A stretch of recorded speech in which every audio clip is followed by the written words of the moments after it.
The clock struck midnight when the Holloway City CCTV surveillance center received an alert. Officer Lucas, sipping his black coffee, glanced at the screen displaying footage from a dimly lit street. A lone figure, Amy Carter, a local journalist, was seen walking down the quiet road. Suddenly, she stopped, turned, and appeared to be speaking to someone. But there was no one there. Lucas frowned, leaning closer. Amy's expression was tense, her lips moving as if she was pleading. Then, she took a few cautious steps backward before abruptly vanishing from the frame. No struggle, no sound, just an empty street where she had stood seconds before. The footage sent shivers down Lucas's spine. He immediately alerted Detective Ethan Blackwood, known for his expertise in unsolved disappearances. When Ethan arrived at the station, he watched the footage in silence, his sharp gaze analyzing every frame. "There's something wrong here," he murmured. "People don't just vanish."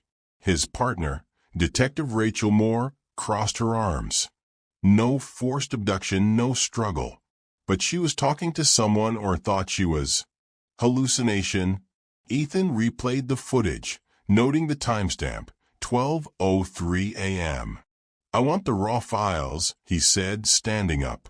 "And I need to know everything about Amy Carter." The next morning, Ethan sat in his cluttered office, flipping through Amy Carter's case file. He was methodical, piecing together every detail about her life, her work, and her habits. Amy was no stranger to controversy. As a journalist, she had exposed several corrupt officials, written exposés on organized crime, and had a reputation for going after powerful people who had something to hide. She wasn't the type to run away, Rachel noted as she skimmed through Amy's articles. She chased danger, and it looks like this time, danger caught up with her. "The question is," Ethan said, rubbing his temples, "was she working on something that got her killed? Or is this something entirely different?" Just then, Lucas knocked on the door, stepping in with a USB drive. "You asked for the raw footage," he said, handing it over. "I also pulled the surrounding area's CCTV feeds. Something weird happens a few blocks before she disappears." Ethan and Rachel exchanged a glance before plugging in the drive. The footage rolled, showing Amy walking purposefully down the street. At first, nothing seemed out of place, but then, as she passed under a flickering streetlight, her posture stiffened. She stopped abruptly, turning her head sharply, as if she had heard something. "What is she looking at?" Rachel muttered, squinting at the screen. A few seconds later, Amy took out her phone and seemed to type something before shoving it back in her pocket. Then, she turned a corner, right before vanishing from the next camera's view. Ethan rewound the footage and zoomed in on her hand, pausing the frame when she had her phone out. "Can we enhance this?" Lucas nodded, running an enhancement software. The text on Amy's phone screen became slightly clearer. "He's watching me. 12 a.m. Crestview Street. If I don't call you in 10 minutes, something is wrong." Rachel inhaled sharply. She knew something was about to happen. Ethan's jaw tightened. "We need to find out who she was texting." Lucas hesitated. "That's the strange part. According to phone records, she never sent that message to anyone." The room fell silent. "Then who was she warning?" Rachel asked, a chill running down her spine. Amy Carter had been investigating a series of cold cases involving missing persons, all of whom had disappeared under similar circumstances, alone at night, and in seemingly safe locations. Her latest report hinted at an underground crime syndicate, though no one took it seriously, until now. Ethan Blackwood and Rachel Moore began compiling a list of potential suspects. Victor Langley, an ex-convict who had once been accused of abducting a woman 10 years ago, but was never convicted. He had been seen near Crestview Street the night Amy disappeared. Dr. Evelyn Marsh, a psychiatrist who had treated one of the missing persons and was rumored to conduct controversial experiments. Amy had scheduled a meeting with her the week before she vanished. Nathaniel Price, a wealthy businessman rumored to have deep connections with illegal operations in the city. Amy had exposed one of his businesses for money laundering 6 months ago. The detectives decided to visit Victor Langley first. A rugged man in his 40s, he eyed them warily from his rundown apartment. "I don't know nothing about no journalist," he muttered, lighting a cigarette. Ethan showed him a still from the CCTV footage. "Then why were you seen on Crestview Street the night Amy disappeared?" Langley exhaled, his eyes narrowing. "You think I don't got enough problems? Look, I was just passing through. I saw her, yeah, but she wasn't alone." Rachel's ears perked up. "Who was she with?" Langley hesitated, rubbing his face. "I don't know. I only saw a shadow, someone real tall. But the weird part? She was talking like she knew them. Like she was scared, but not surprised." Ethan exchanged a glance with Rachel. This case was getting more complicated by the minute. Their next stop was Dr. Evelyn Marsh's clinic. A woman in her 60s with piercing blue eyes and a reputation for controversial therapy methods. Marsh welcomed them into her pristine office. "She came to me seeking information," Marsh admitted, folding her hands neatly on her desk. "She wanted to know about dissociative fugue states." Rachel frowned. Why would she be researching that? Marsh offered a knowing smile. "Because she suspected someone close to her wasn't who they claimed to be." Ethan leaned forward. "Who?" The psychiatrist tilted her head. "Now that's the real question, isn't it?" As they left Marsh's office, Rachel muttered, "That woman knows more than she's saying." Ethan nodded. "And if Amy was onto something big, we're running out of time to find her." The atmosphere in Amy Carter's apartment was eerily silent as Detective Ethan Blackwood and Rachel Moore stepped inside. The stale air hinted that no one had entered since Amy's disappearance. Dust particles floated in the beam of Ethan's flashlight as he scanned the dimly lit room. Amy's desk was cluttered with research papers, newspaper clippings, and a coffee cup that had long since dried up. Rachel approached the desk, flipping through Amy's notes. She was digging deep, she murmured, lifting a highlighted article. "This one's about the missing persons over the past 5 years. Each one vanished at night, alone, in isolated areas." "Sound familiar?" Ethan nodded. "Same pattern as Amy. She must have realized there was a connection before she disappeared." Rachel's fingers brushed against a leather-bound notebook. She opened it carefully, eyes scanning the frantic scribbles. One passage stood out, underlined multiple times. "He knows the truth. Crestview Street. Midnight. If I don't make it back, find the witness." Ethan's brows furrowed. She was planning to meet someone. But who? Rachel flipped back a few pages. "There's a name mentioned here several times. Any idea who that could be?" Ethan ran a quick search on his phone. L.M. Those initials match Leonard Mitchell, a former police informant who went missing 2 years ago. Rachel inhaled sharply. "You think Amy tracked him down?" Ethan's gut told him they were onto something big. He turned to the apartment's bookshelf, scanning the neatly arranged titles. His gaze settled on a thick volume of crime investigations. He reached for it, but as soon as he pulled the book, there was a faint click. Rachel's eyes widened as a hidden compartment slid open in the back of the shelf. Inside lay a small flash drive wrapped in a folded piece of paper. Ethan carefully retrieved the note and read the hastily scrawled words. "If you're reading this, I'm already gone. Don't trust them. A chill ran down Rachel's spine. She knew she was in danger. Ethan pocketed the flash drive. Let's get back to the station. Whatever's on here, it might tell us exactly what happened to Amy. As they turned to leave, Rachel paused at Amy's desk, her eyes drawn to an old photograph of Amy smiling with an older man. Flipping it over, she read the handwritten message. Dad and me, better days. Rachel's stomach tightened. Ethan, wasn't Amy's father declared dead years ago? Ethan's expression hardened.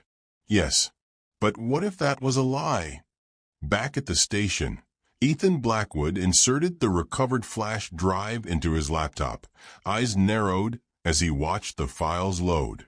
Rachel Moore stood beside him, arms crossed, her expression tense. They had found Amy Carter's last piece of evidence, and now they were about to uncover what she had risked her life to reveal. A single video file appeared on the screen, titled The Truth. Ethan clicked it open. The footage was grainy, shot from what seemed to be a hidden camera. A dimly lit warehouse appeared on the screen, with shadows moving in the background. Then a familiar voice, Amy's, whispered, "This is proof. If anything happens to me, show this to the world." The camera tilted slightly, capturing a group of men standing around a table. One of them was Nathaniel Price, the wealthy businessman Amy had been investigating. The others were unfamiliar, their faces mostly obscured, but one thing was clear: they were discussing something illegal. "No one will find out as long as we keep the witnesses quiet." Rachel exhaled sharply. She was right. Price is behind this. Ethan rewound the footage, pausing on a blurry figure at the far end of the table. "This man," he muttered, zooming in. The image sharpened just enough to reveal an older man with a distinctive scar across his cheek. Rachel's eyes widened. "That's Leonard Mitchell, the missing informant." Ethan nodded grimly. "Not missing. Hiding." They sat in silence for a moment before Ethan stood up. "We need to find him. If Amy tracked him down, then maybe—" A sharp knock on the door interrupted him. Lucas, the officer from surveillance, stepped in. "Detectives, we have a problem." Rachel frowned. "What now?" Lucas hesitated before handing Ethan a printed document. "This just came in from forensics. The fingerprints we lifted from Amy's apartment." Ethan read the report, his pulse quickening. "These prints, some of them belong to Amy. But there's another set." Rachel leaned in. "Whose?" Lucas met her gaze. "They belong to her father." Rachel's stomach dropped. "But he's supposed to be dead." Ethan clenched his jaw. Either someone is lying, or he never died in the first place. Ethan Blackwood and Rachel Moore exchanged glances, the weight of their discovery settling in. If Amy's father was alive, the implications were staggering. Either he had faked his death, or someone had been lying for years. But one question loomed above all. Why now? Determined to find answers, the detectives tracked down Leonard Mitchell, the missing police informant who had appeared in Amy's footage. Their search led them to a dilapidated motel on the outskirts of town. Rachel knocked firmly on the door of room 214. A moment of silence followed before the door creaked open, just a crack. Of bloodshot, I peered through the gap. "You shouldn't be here," a raspy voice muttered. Ethan pushed against the door, stepping inside. "We don't have time for games, Leonard. Amy Carter was looking for you before she disappeared. We found her flash drive. We know Price is involved." Leonard flinched at the name and rubbed his face with a trembling hand. "She shouldn't have come looking for me," he whispered. "Now she's in danger. Just like I was." Rachel's patience wore thin. "Tell us everything. Now."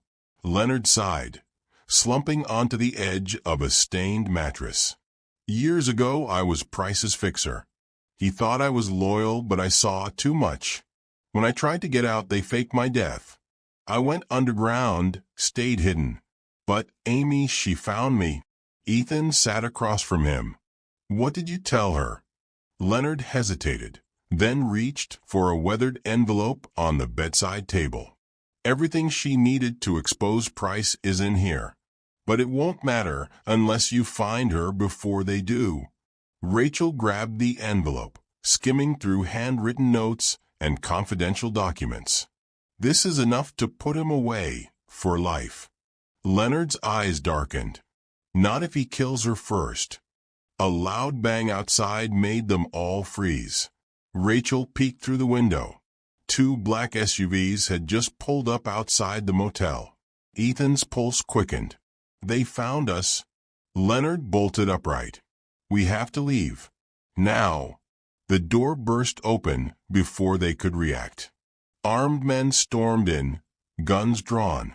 Rachel barely had time to whisper, "It's a trap." The air inside the motel room turned electric as the armed men stormed in, their faces masked and their weapons trained on Ethan, Rachel, and Leonard. "Don't move," one of them barked. "Hands where we can see them." Ethan exchanged a glance with Rachel, silently assessing their options. Running was impossible. Fighting back, suicidal. They needed to play it smart. Leonard raised his hands, voice shaky. "Listen, I don't have anything to do with this anymore. I just want to live." One of the masked men grabbed Leonard by the collar and slammed him against the wall. "You had your chance to stay quiet." Rachel's heart pounded as she calculated their next move. "You work for Price, don't you?" she said, keeping her voice even. "He's scared. That's why you're here. He knows we have proof." The man holding Leonard hesitated, but his grip didn't loosen. "Price doesn't get scared." Ethan took a step forward. "Then why send you? If he's not afraid, why not let us go?" A tense silence followed before one of the men turned his attention to the documents Rachel still held. "Give us the files." Rachel clutched them tighter. "And let you destroy the only thing tying Price to his crimes?" "I don't think so." The leader of the group took a slow step forward, gun aimed directly at her. "You don't have a choice." Before anyone could react, the sound of police sirens echoed outside. The masked men cursed under their breath. The leader gestured sharply. "Move out. We're not done here." Within moments, they vanished into the night, leaving Ethan, Rachel, and Leonard shaken but alive. Rachel exhaled in relief, clutching the files against her chest. "We need to get these to a safe place." Ethan turned to Leonard. "You said Amy found you. Where was she planning to go next?" Leonard hesitated, then muttered, "She wanted to meet someone else, someone who knew more than I did. A man named Henry Delacroix." Rachel's brows furrowed. "That name sounds familiar." Ethan's expression darkened. "Because he was found dead 2 nights ago." Silence hung over them as the weight of the truth settled in. They were running out of time. And so was Amy. Ethan Blackwood gripped the steering wheel tightly as he and Rachel Moore sped toward their next destination, an abandoned factory on the outskirts of town. According to Leonard Mitchell, this was where Amy Carter had planned to meet Henry Delacroix before his untimely death. The night was thick with mist, the distant hum of the city growing fainter as they drove deeper into isolation. "Something feels off," Rachel murmured, checking the magazine in her sidearm. "If Price's men know we're coming, this could be a trap." Ethan nodded. "It probably is, but if Amy's still alive, this might be our only chance." As they approached the factory, the sight of flickering floodlights and tire tracks in the mud sent a jolt through Ethan's spine. Someone had been here recently.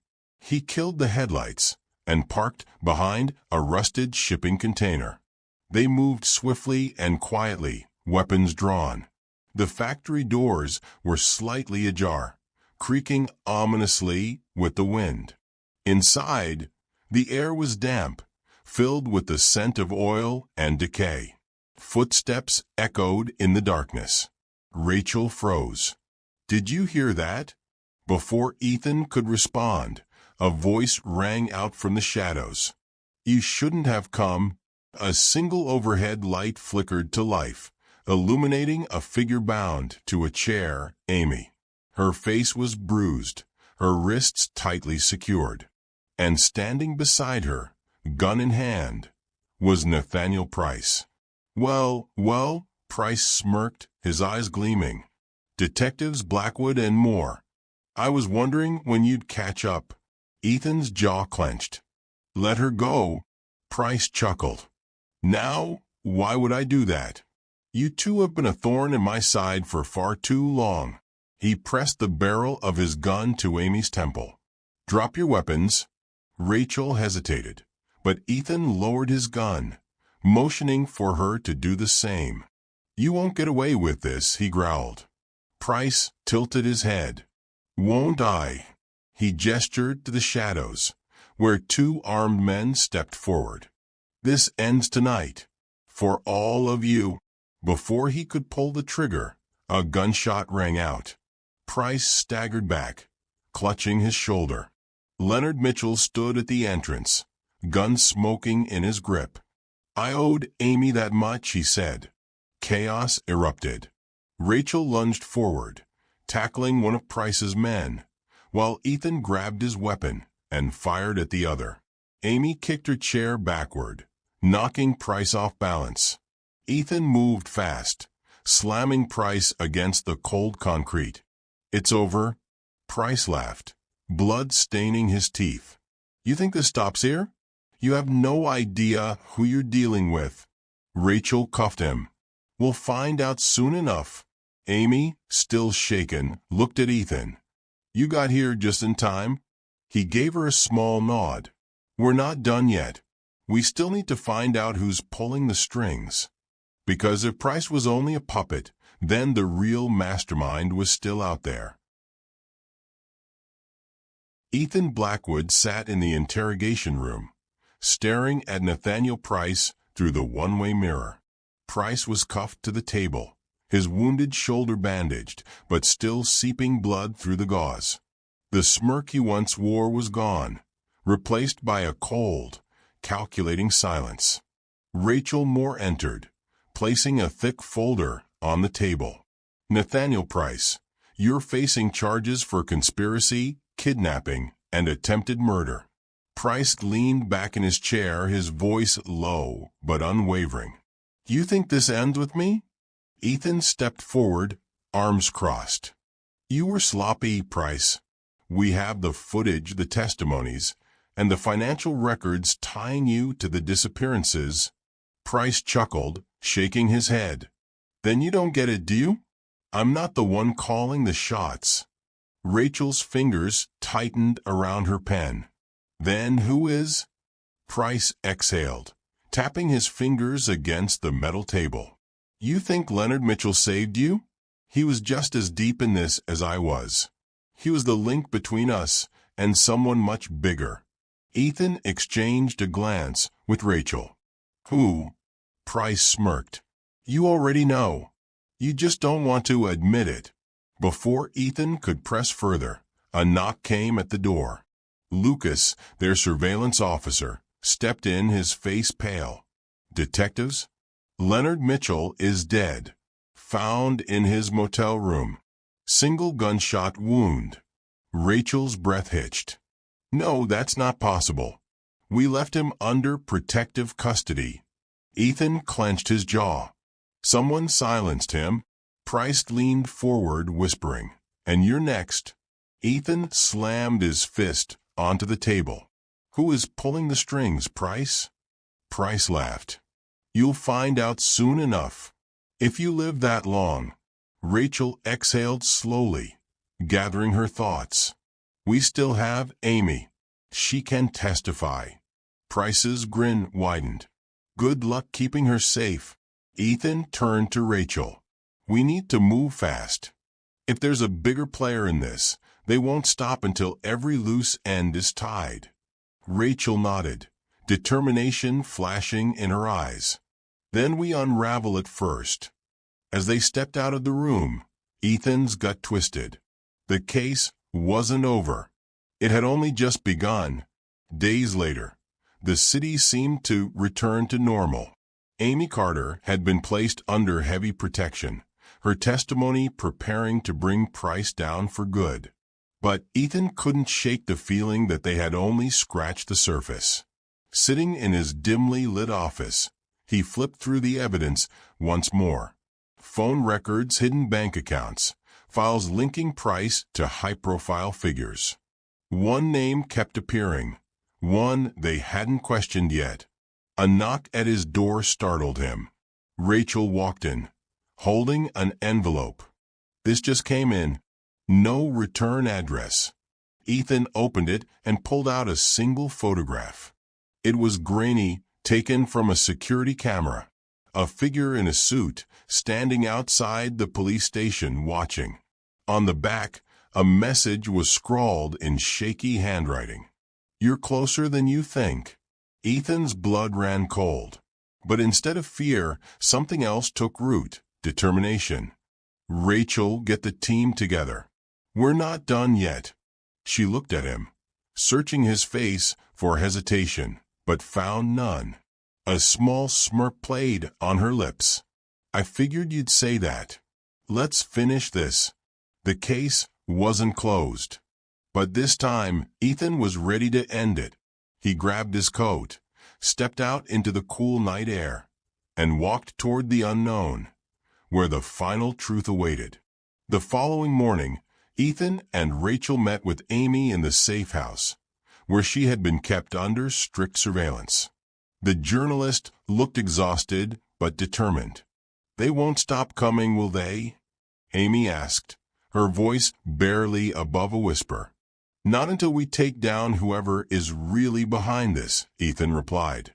Price was just a pawn. The real mastermind is still watching. Amy placed a flash drive on the table. I was holding on to this. It has every bit of research I collected before they took me. I never had the chance to go through all of it, but I know there's more.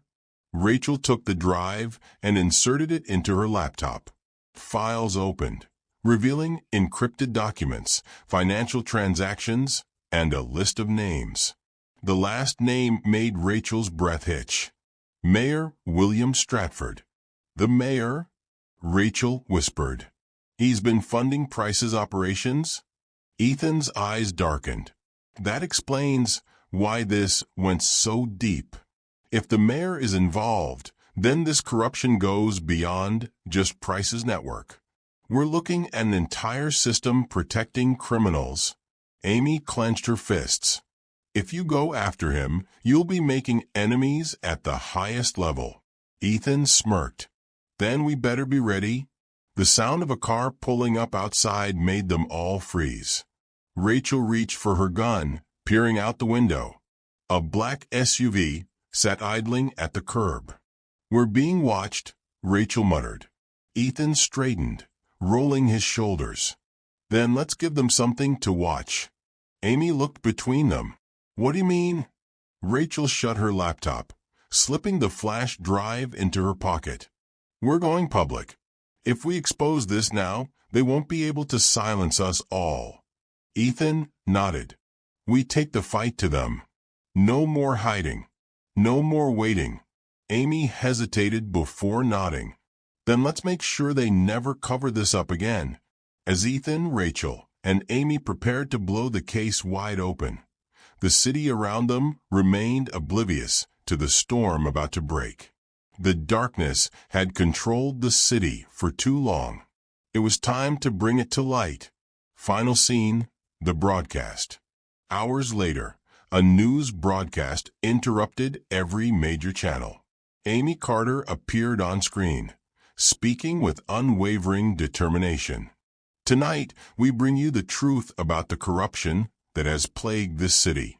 What I am about to reveal may put my life in danger, but the public deserves to know. As her voice carried across airwaves, Ethan and Rachel watched from their car, parked in an undisclosed location. They had done what they could. Now, the city would have to decide what happened next. The screen cut to black,